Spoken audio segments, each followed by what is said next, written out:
ఒప్పుకోలు పండుగ అన్నమాట అది. ఎందుకంటే మిమ్మల్ని మీరు దుఃఖపరుచుకోవాలి. పాపములకు ప్రాయశ్చిత్తార్థ దినం అన్నాడు. అది ఏ దినం అంటే పాప ప్రాయశ్చిత్తార్థ దినము. అంటే మన పాపములు ప్రాయశ్చిత్తము చేసుకునే దినము, లేక మన పాపపు ఒప్పుకోలు దినము, లేక అది పండగ. అది పండగ కదా, పాపం ఒప్పుకోలు పండగ. మనం ఆలోచిస్తే 6వ పండుగలో పాపం ఒప్పుకోలు ఏంటండి? మనము కడపటి ఆదామని యేసు పోలికలోకి వచ్చాము కదా.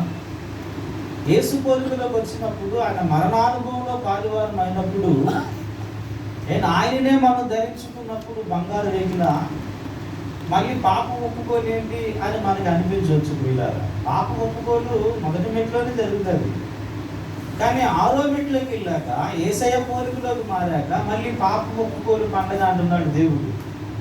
ఇక్కడ మనము గమనించాలండి, పరిశుద్ధత యొక్క నిర్వచనము మనము అర్థం చేసుకోవాలి. ఒక విశ్వాసి ఎదుగుతున్న కొద్ది అతని జీవితంలో పరిశుద్ధత యొక్క నిర్వచనము మారిపోతుంది.